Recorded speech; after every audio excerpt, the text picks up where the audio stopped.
चाहे भूखी मर जाना, लेकिन अपने मायके से ये 3 चीजें कभी मत लाना, वरना पति बीमार पड़ जाएगा। एक गांव में एक सेठ रहता था। उसकी एक लड़की थी। वह सेठ अपने लड़की से बहुत प्रेम करता था। वह उसे इतना प्रेम करता था कि उसकी जुबान पर कोई बात आने से पहले ही वह सेठ उसकी हर मुराद पूरी कर देता। भगवान से मांगने में तो थोड़ा समय लग जाता, लेकिन बेटी ने यदि कुछ मांग लिया तो पिता सबसे पहले अपनी बेटी की इच्छा को पूरी करता था। बेटी कहती कि ऐसा खाऊंगी, ऐसा पहनूंगी, ऐसे रहूंगी, तो पिता कहता था कि बेटी जैसा तुम चाहती हो वैसा ही होगा। अपनी बेटियों से खूब लाड प्यार करो, लेकिन याद रखना, इतना प्यार भी अपनी बेटियों से मत करना कि उनका भविष्य खतरे में पड़ जाए, क्योंकि एक दिन तुम्हारी बेटी को दूसरों के घर में जाना है। इतना ही प्यार कर लेना, लेकिन अपनी बेटियों के स्वभाव पर ध्यान जरूर देना, क्योंकि ज्यादातर ससुराल खराब नहीं होते, ज्यादातर हमारी बेटियों का स्वभाव खराब हुआ करता है। इतना प्रेम मत करो कि वह जिद्दी हो जाए और बड़े छोटों का फर्क ही भूल जाए, मान मर्यादा ही भूल जाए। वह भूल जाए कि मैं एक भारतीय नारी हूँ। उस सेठ ने अपनी बेटी से खूब प्यार किया, इतना प्यार किया कि वह लाड प्यार में जिद्दी हो गई। एक बात याद रखना, लड़ने वाली बहू से घर नहीं चलता। लड़ने वाली नहीं, सबको प्रेम से रहने वाली बहू चाहिए, जो खुशियां बांट सके। अपनी बेटी को ऐसा बनाकर तैयार करो। और सेठ के ज्यादा लाड प्यार की वजह से वह लड़की जिद्दी हो गई। 8:30 बजे सोकर उठती, कोई कुछ कहता तो 1000 जवाब देती। एक बात याद रखना बेटियों, ये तुम्हारा झुंझलाना, ये तुम्हारा गुस्सा होना, ये तुम्हारा जिद्दी करना, माँ बाप तो बर्दाश्त कर लेंगे, लेकिन ससुराल वाले बर्दाश्त करने वाले नहीं हैं, इसलिए बहुत संभल कर जीना है। वह लड़की अपनी जिंदगी में बड़ी अहंकारी हो गई थी। लड़की की माँ सेठ से कहती है, आप इसके लिए करते क्या हो, इतनी अकल में जीने लगी है।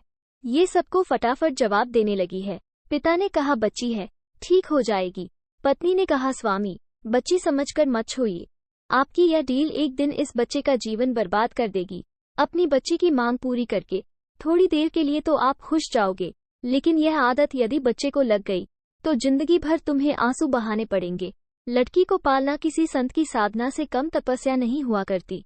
फिर वह लड़की बड़ी हो गई तो हर माता पिता को एक ही चिंता रहती है कि मेरी बच्ची का घर बस जाए। फिर सेठ ने अपनी लड़की का विवाह कर दिया और वह अपने ससुराल चली गई। और ससुराल में पहुंची तो ससुराल में 5 दिन भी नहीं बीते और फोन आ गया पिता के पास। फोन उठाया, पिता ने कहा बेटी कैसी हो। बेटी कहने लगी, पिताजी मैं मर रही हूँ, मैं यहाँ बहुत ही ज्यादा परेशान हो रही हूँ। पिताजी ने पूछा बेटी 5 दिनों में ऐसा क्या हो गया है। लड़की ने कहा, मैं ससुराल में एक पल भी नहीं रह सकती, इसी वक्त मुझे लेकर चलिए, मैं इस नर्क में नहीं जी सकती। यदि मुझे जीवित देखना चाहते हो तो इसी वक्त आ जाओ, नहीं तो अपनी बेटी का मरा हुआ चेहरा देखोगे। पिता ने कहा बेटी मैंने तो इतना अच्छा घर देखा था, फिर भी ऐसा क्या हो गया। बेटी ने कहा मैं फोन रख रही हूँ, आप जल्दी आ जाना। फिर लाचार पिता क्या करता, वह लड़की के ससुराल चला गया। जैसे ही ससुराल में गया तो किसी ने उसको ये भी नहीं कहा कि समधी जी आइए, किसी ने सम्मान तक नहीं दिया। फिर सेठ लड़की के कमरे में गया और जाकर कहा, बेटी बात क्या है। तो बेटी ने कहा यहाँ से इसी वक्त चलो, पानी भी मत पीना इस घर का। पिता ने कहा बेटी ऐसे क्यों बोल रही हो। बेटी ने कहा इसी समय पीहर में ले चलो, मैं नहीं रह सकती। पिता ने कहा बेटी रुको, मैं तेरी सास से पूछ लेता हूँ। उसने जवाब दिया, क्या पूछना उस भूतनी से, अरे उस बुढ़िया के कारण ही मैं दुखी हूँ। पिता ने कहा बेटी रुको, एक बार मैं पूछ कर आता हूँ। फिर पिता बेटी की सास के पास जाकर बोला, बहन जी मैं आया हूँ। सास ने कहा मुझे दिखाई दे रहा है, आप आए तो कौन सा तीर मार दिया।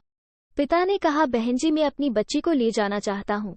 सास ने कहा इसी वक्त ले जाओ, तुमने ऐसी लड़की भेजी है, तुम्हारी लड़की ने मेरा जीना हराम कर रखा है, ये किसी काम की नहीं है, हमें ऐसी लड़की नहीं चाहिए। सास के ऐसा कहने से पिता का सर नीचे हो गया। बेटी की गलती से वह शर्मिंदा हुआ और बेटी को लेकर चल दिया और कहा कि बहन जी कुछ दिनों में भेज दूंगा। सास ने कहा कभी नहीं, इसको जिंदगी में कभी मत भेजना, इसके लिए यहाँ का दरवाजा हमेशा के लिए बंद है। पिता समझ गया कि जरूर कुछ गड़बड़ है। पिता ने बेटी को साथ में लिया और चल दिया। रास्ते में पिता ने बेटी से पूछा, एक बात बताओ बेटी, ये झगड़ा कैसे हुआ।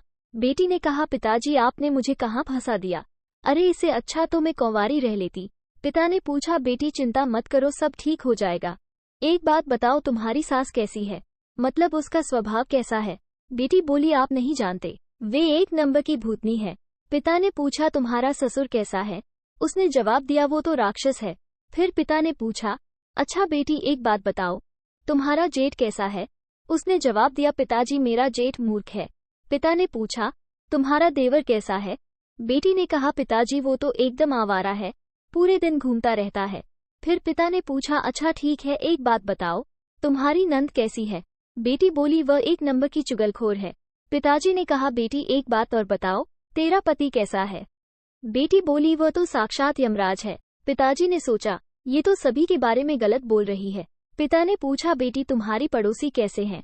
बेटी बोली, एकदम लुच्चे लफंगे है। पिता ने सोचा, एक आदमी गलत हो सकता है, दो गलत हो सकते हैं, सबके सब गलत नहीं हो सकते।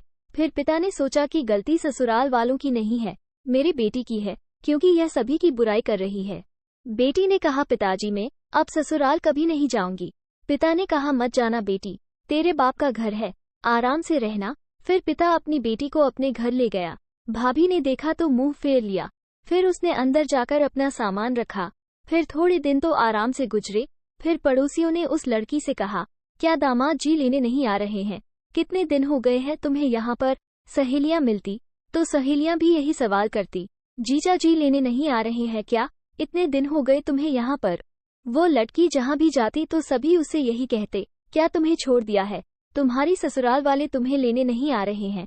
उस लड़की का जीना बड़ा कष्टदायक हो गया, क्योंकि रिश्तेदार पूछते, गांव वाले पूछते, सभी यही पूछते थे। उसने सोचा, ये गांव वाले रिश्तेदार मुझे जीने नहीं देंगे। अब तो गांव में धीरे धीरे एक ही चर्चा चलती, फलाने सेठ जी की लड़की ससुराल नहीं जा रही है, लगता है इसे छोड़ दिया है। अरे हमें तो मालूम ही था कि ये ऐसी ही है। फिर एक दिन सेठ ने देखा कि वह लड़की उदास बैठी हुई थी। सेठ ने जाकर अपनी बेटी से कहा, आखिर बात क्या है? बेटी ने कहा, क्या करूं पिताजी, ससुराल में भी दुखी थी और यहाँ पर भी मेरी इज्जत मिट्टी में मिल गई। जिधर देखो वो मुझे शक की निगाहों से देखता है। जिससे भी बात करो तो उसका पहला प्रश्न यही होता है कि जीजाजी कहाँ पर है। अब जीजाजी ने तो मेरा जीना हराम कर दिया है। इससे अच्छा तो पिताजी मेरे शादी ही नहीं करते। यदि पड़ोसी टोकते हैं, समाज टोकता है, तो ऐसे ही टोका करो, क्योंकि किसी का उजड़ा हुआ घर फिर से बच जाए। फिर पिता ने कहा, बेटी मेरी एक बात मानोगी? बेटी बोली, क्या पिताजी? पिता ने कहा, अपने गांव में एक संत पधारे हैं, बड़े पहुंचे हुए संत हैं, मैंने तेरे चर्चा उनसे की। बेटी ने पूछा, क्या बोला संत? पिता ने कहा, बेटी उन्होंने मुझे एक मंत्र दिया है, यदि उस मंत्र का जप तुमने 6 महीने कर लिया तो तेरा ससुराल तेरी मुट्ठी में होगा। बेटी ने कहा, मेरी मुट्ठी में होगा? पिता बोला, हाँ बेटी, तेरा पति तो तेरे आगे पीछे घूमेगा, सास तेरे पैर छुएगी। बेटी ने कहा, सास मेरे पैर छुएगी? पिता बोला, हाँ पैर छुएगी, वह सोचती है मुझे ऐसा ही ससुराल चाहिए। बेटी बोली, संत ने और क्या कहा? पिता बोला, वह संत ने बताया कि इस मंत्र का जप करना है। बेटी बोली, पिताजी देखो, मंत्र का जप वप मुझसे नहीं होगा, कठिन काम मुझसे नहीं होगा, कोई सरल काम हो तो बताओ। पिता बोला, ठीक है बेटी, मंत्र का जप मैं कर लूंगा, साधना तुम कर लेना। बेटी बोली, मुझे क्या साधना करनी है? पिता बोला, साधना तुझे इतनी सी करनी है कि 6 महीने तक किसी को कुछ जवाब मत देना, किसी को कुछ भी मत बोलना, 6 महीने तक ईमानदारी से काम करना। पिता ने पूछा, तुम तैयार हो? उसने जवाब दिया, हाँ मैं तैयार हूँ, 6 महीने की तो बात है। पिता ने कहा, बस 6 महीने की ही बात है, उसके बाद तेरा ससुराल तेरी मुट्ठी में होगा। बेटी ने कहा, अगर ऐसा नहीं हुआ तो? पिता ने कहा, बेटी यह तेरा घर है, वापस आ जाना और आराम से रहना। फिर पिता अपनी बेटी को लेकर ससुराल पहुंचा। सबने देखा कि कलमुही फिर आ गई, उनसे किसी ने बात तक नहीं की। उस लड़की को गुस्सा तो बहुत आया, लेकिन उसके पिता ने कहा था कि साधना को ध्यान में रखना, 6 महीने तक कुछ भी मत बोलना। फिर उस बेटी का पिता अपनी बेटी की सास के पास में जाता है और कहता है कि बहन जी, मैं आपकी बहू को लेकर आया हूँ। सास ने कहा, अरे इसको क्यों लेकर आए हो? ये तो हमारे घर को बर्बाद करने के लिए आई है। ये कैसी बेटी है आपकी? इसे यहाँ से ले जाओ, मुझे इसकी कोई जरूरत नहीं है। तब पिता हाथ जोड़कर कहने लगा, बहन जी एक बार इसको मौका दे दीजिए, क्योंकि एक बार तो हर किसी को मौका देना चाहिए। सास ने कहा, ठीक है भाई साहब, जब ऐसी बात है तो ठीक है। उसके बाद पिता अपनी बेटी को समझाकर चला जाता है। इधर वह रात भर वहीं पर रुकती है। जब सुबह हुई तो उठकर अपनी सासू के पास गई और पैर छूने लगी और कहने लगी, माँ जी क्या मुझे आशीर्वाद नहीं दोगी? सास तो गुस्से से भरी हुई बैठी थी, लेकिन जब बहू ने पैर छुए और कहा कि माँ मुझे आशीर्वाद दो, तो सास के दिल में झटका लगा और सोचने लगी, ये उल्टी गंगा कहाँ से बहने लगी है? अरे ये वही बहू है जिसे मैं एक बार कहती थी तो ये 10 बार मुझे जवाब देती थी। सास ने उसे आशीर्वाद दिया। फिर सेठ की लड़की वहां से उठी और जाकर सीधे रसोई में पहुंची और भोजन बनाने लगी। इधर जब बर्तनों की आवाज आई तो सास ने अपनी बेटी से पूछा, यानी उसकी नंद से पूछा, रसोई में जाकर के देख क्या बिल्ली घुस आई है। तब नंद ने बताया, माँ बिल्ली नहीं है, वह तो दूसरी बिल्ली है, मतलब आपकी बहू है, वही काम कर रही है। फिर किसी ने उसे कुछ नहीं कहा। उसने भोजन तैयार किया। भोजन करने के लिए अपनी सासू माँ को थाली परोस दी और खिलाने लगती है। सासू माँ को बड़े ही प्रेम से भोजन खिलाया तो उसका दिल खुश हो गया। इधर जब ससुर आया तो ससुर के पैर छुए और भोजन की थाली लेकर ससुर के पास पहुंच गई और कहने लगी, पिताजी, अगर मुझसे कोई अपराध हुआ हो तो मुझे क्षमा करना। फिर ससुर ने देखा कि यह हमारी वही बहू है, अगर घर से कोई इसे एक बार कहता तो ये 10 बार उसे जवाब देती थी, लेकिन आज ये हाथ जोड़कर मेरे समक्ष खड़ी है।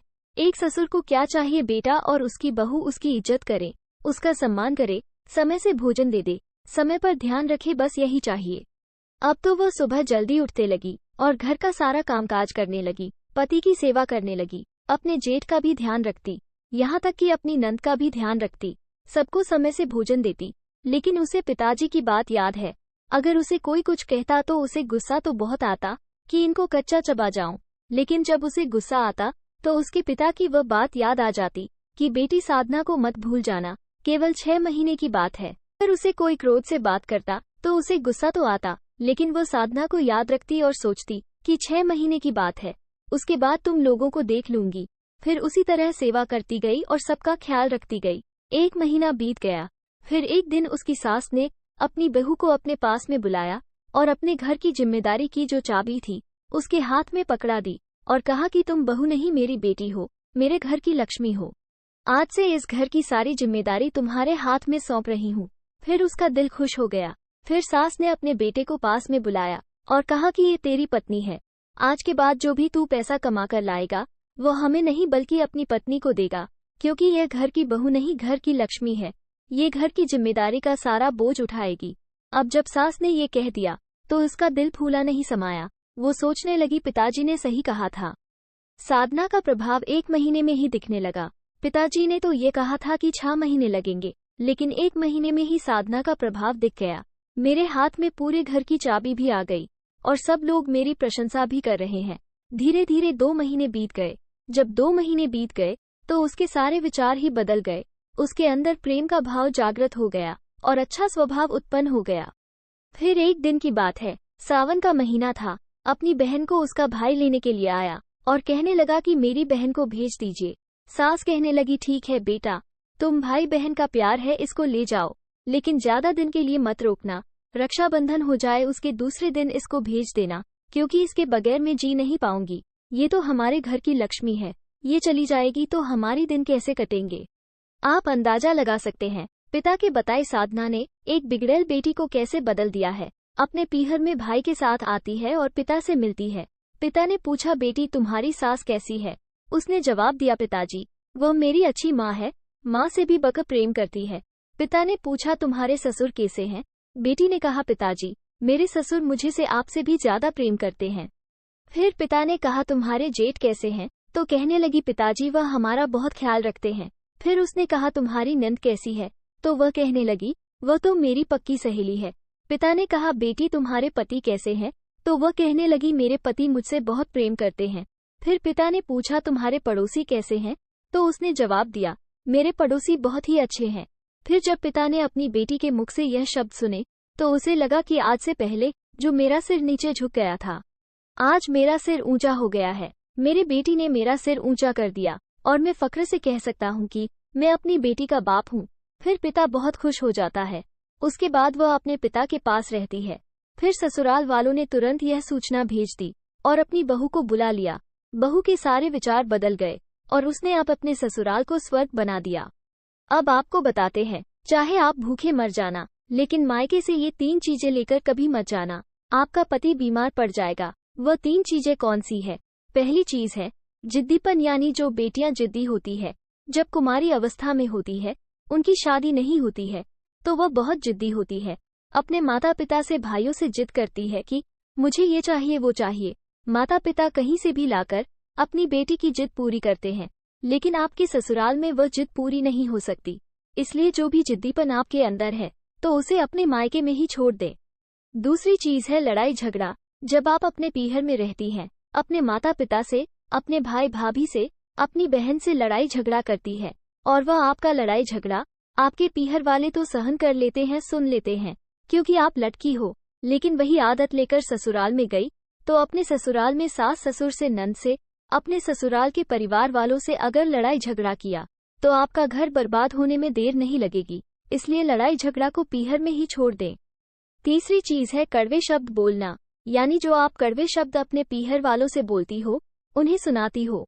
ऐसे ऐसे शब्द अपने माता पिता से कहे, ऐसे ऐसे शब्द अपने भाई भाभी से कहे जो बहुत ही कड़वे थे, अपने मुख से जहर के समान शब्द कहे, अपने परिवार वालों को सुनाए। उन सब ने तो ये शब्द सुन लिए, लेकिन ससुराल वालों को अगर आप कड़वे शब्द बोलोगे तो वो बर्दाश्त कदापि नहीं करेंगे और आपका घर बिगड़ने में देर नहीं लगेगी। दोस्तों, अगर आपको कहानी पसंद आई हो तो कहानी को लाइक और हमारे चैनल को सब्सक्राइब करें। धन्यवाद।